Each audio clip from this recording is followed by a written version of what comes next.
63 இந்த மேகஸ்தம்பம் மூலமாக அதே ஒரு உறுதிப்படுத்தப்பட்டது. இந்த தீர்க்கதரிசி ஒருத்தர் வருவாரு, அவர் தான் நம்ம சகல சத்தியத்துக்குள்ள நடத்துவாரு. இந்த இரண்டாம் வருகையிலே அவர் தான் சரியான தேவன் பக்கமான நடத்துவாரு, அவர் தான் சரியான தீர்க்கதரிசி மேசியா பக்கமான நடத்துவாரு, இவர் தான் இயேசு கிறிஸ்துவை சரியான அடையாளம் காட்டுவார் என்று வேதத்தில் சொல்லப்பட்ட ஊழியர்களை வைத்து, கதாபாத்திரங்களை வைத்து, சாட்சிகளை வைத்து இந்த ஊழியக்காரை நாம் அடையாளம் கண்டு கொள்ளலாம். ஏனால் இவர் மாத்திரம்தான் வேதத்தில் எல்லா ரகசியங்களும், ஏனால் வெளிப்படுத்த 10 சொல்றது 7ஆம் தூதன் தான் வேதத்துள்ள ரகசியம் அனைத்தையும் நிறைவேற்றுவான். இந்த 4 தீர்க்கதரிசி, இவர் பெயர் அமெரிக்க தேசத்தில் 1906 பிறந்து 1965 மரித்தார். ஒரு மிஷனரியாக பூமி இந்த ஊழியத்தை செய்து கர்த்தருடைய ஆவியானவர் முழுவதுமாக அவருக்குள்ளாக இறங்கி அவர் தலையின் பேர் அக்னிஸ்தம்பம் வந்து எல்லா வேத ரகசியம் நிறைவேற்றி இன்றைக்கு கிறிஸ்து இயேசு கிறிஸ்து யார் என்பதை நம்மளுக்கு அடையாளம் காட்டிக் கொடுத்தார். உண்மையாகவே இதை நீங்கள் தெரிந்து கொள்ள வேண்டும் என்றால் வேதத்தை நிறுத்தி நிதானமாக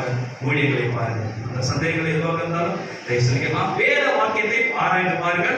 அவைகள் நமக்கு நித்திய ஜீவன் உண்டு என்கிறீர்களே, என்னை குறித்து சாட்சி கொடுக்கும் அவைகளை எந்த சாட்சியா இருந்தாலும் நாம் வேதத்தை பார்க்கணும். யோவாசனை பார்க்கணும்னா வேதத்தை பார்க்கணும், பவுலை பார்க்கணும்னா வேதத்தை பார்க்கணும், மோசையை பார்க்கணும்னா வேதத்தை பார்க்கணும். யார் வந்தாலும், எந்த தீர்க்கதரிசி வந்தாலும் என்னோட தேவன் பேச சொன்னா நீ வேதத்தில் இருக்கிறாரா, பேருடைய வேண்டாம், அந்த ஊழியர்கள் வேதத்தில் இருக்கிறா நம்ம பார்க்கும்போது மெய்யாகவே நாம் இயேசு கிறிஸ்துவை அடையாளம் கண்டுகொள்கிறோம். புரியுதுங்களா? புரிஞ்சது. இது நம்ம கேட்கறது ஒரு சாதாரணமா இருக்கலாம், ஒரு ஆச்சரியமா இருக்கலாம், ஆனா இதுதான் உண்மை.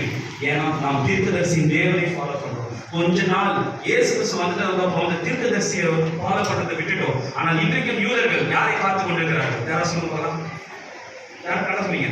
மோசே, எலியா, கரெக்டுங்களா? இஸ்ரவேல் யாரை பார்த்து கொண்டிருக்கிறார்கள்?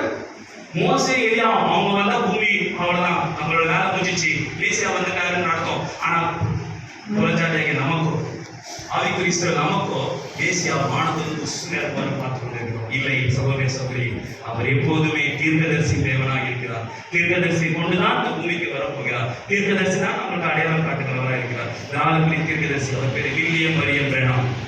அவர் வேத வாக்கியத்தோடு நீங்கள் தெரிந்து கொள்ளுங்கள். மீதானத்தை ஆவியானவர் தாமே உங்களுக்கு இடைப்படுவார். இந்த ராத்திரி வேலை நீங்க போயிட்டு ஆண்டவரே, இயேசுவே சகோதரியா போதிச்சாரு, ஒரு தீர்க்கதரிசி வர வேண்டும் சொன்னாரு. உண்மையாகவே 4 தீர்க்கதரிசி